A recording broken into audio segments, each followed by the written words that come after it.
Hola, soy Alan Watt.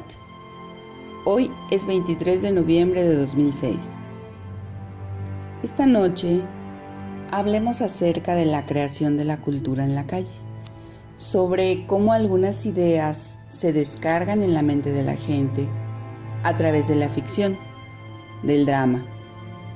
Aplicar grandes dosis de drama durante una situación de crisis en una película o serie es un método tremendo para hacer llegar mensajes.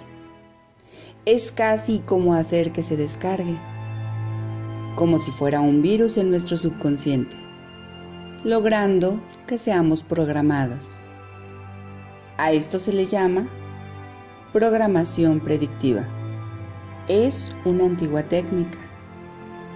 Ya Platón en su República habló sobre la industria cultural de su tiempo y de cómo se trataba no solo de mantener el control de la gente por parte de la élite, sino de que todo lo que se le daba al público estaba controlado.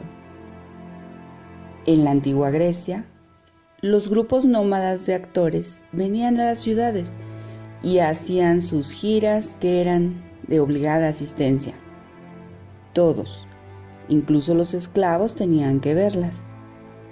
Al menos una de las obras porque, al igual que hoy, tenían su agenda, sus planes y sus programaciones, y las actualizaciones a su sistema. Todo se hacía principalmente a través de ficción porque, como dice el viejo proverbio, el mono ve, el mono hace. Emulamos lo que vemos, especialmente cuando se hace en el típico formato héroe, heroína. El hombre se proyectará a sí mismo en la figura del héroe y se identificará con este personaje. La mujer, al menos en los viejos tiempos, antes de todo eso del estrógeno en nuestra comida y demás inoculaciones, se proyectará en la heroína. Se trata de una ciencia muy antigua. Nunca se ha dejado y la profesión es hereditaria. Las familias que actuaban podrían remitirse probablemente cientos e incluso miles de años. Una vez más, sectores especializados de la sociedad que podían casarse entre ellos e incluso podían realizar matrimonios entre rangos menores. Lo que es más interesante son los productores, los magos. Podríamos decir que entendían y tenían gran poder sobre aquello que se enviaba a la audiencia. ¿Qué tipo de mensaje debía imprimirse en la mente de los espectadores? Eran los perfectos conocedores de las técnicas y de su uso. Una ciencia perfecta. Algo muy interesante es que en la época de 1960, el Real Instituto de Relaciones Internacionales y su delegación americana, el Consejo de Relaciones Internacionales, tuvieron uno de sus encuentros a nivel mundial en Inglaterra para decidir qué país, a través del uso de su industria cinematográfica, crearía la cultura del futuro. Esto se publicó en la prensa de la época y creo que se trató de un extenso encuentro de 2 o 3 semanas de duración, donde se acordó que sería Hollywood el que recibiría el encargo de crear la cultura mundial para el público de una sociedad globalizada, lo que también uniría a la industria musical por obvias razones, porque van de la mano, como Platón dijo.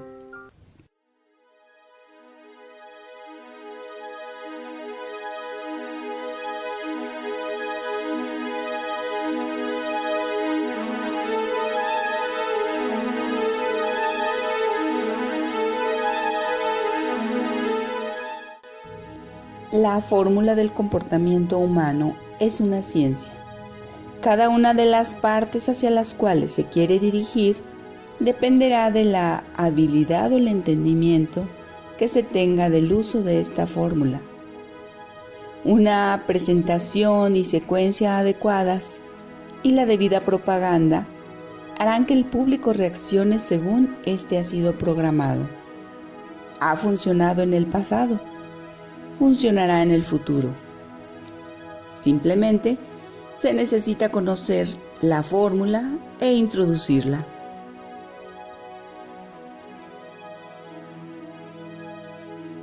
Así que Hollywood, sin duda, de esto se trata, de los magos, de los grandes magos de lo oculto.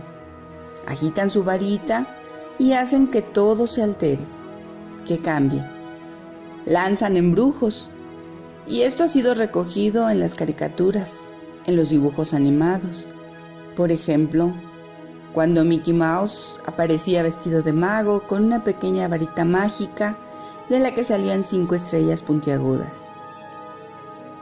Puede que muchos actores no lo entiendan, pero los directores y los productores ciertamente que lo saben. Y algunos de los más importantes reciben la información y son aconsejados sobre cómo hacer que llegue al público.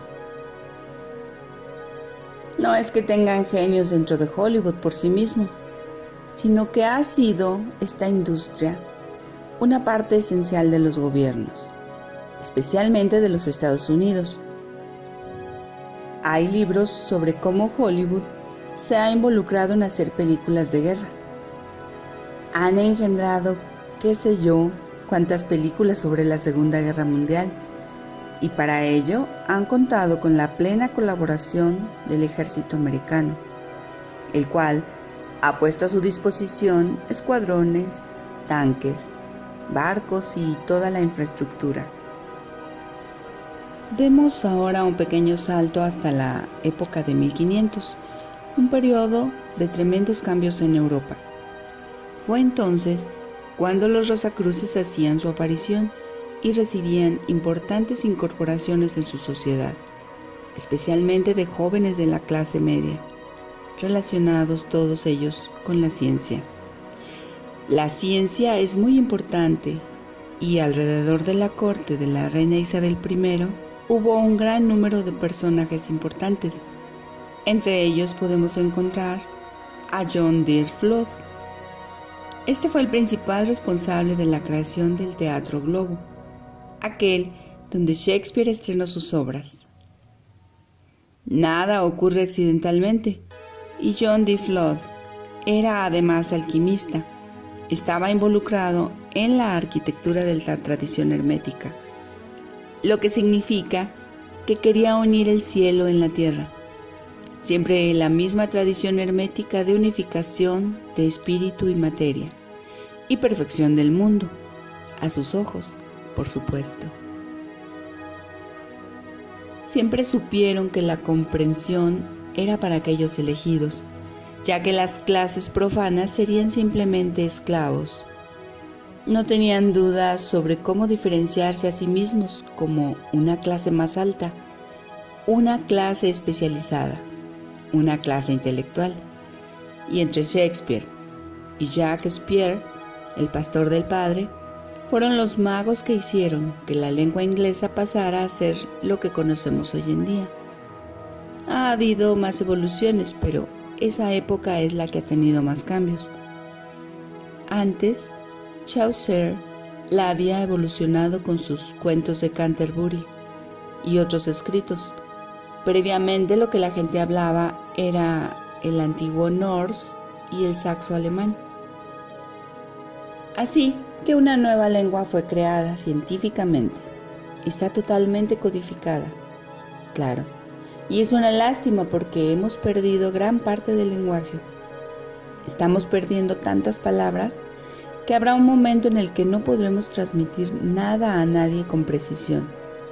A esto se le llama minimalismo lingüístico, una técnica que también ha sido usada en el público, ya que durante generaciones los niños han estado aprendiendo vocabulario a través de los medios de comunicación, de la música y de los héroes que emulan.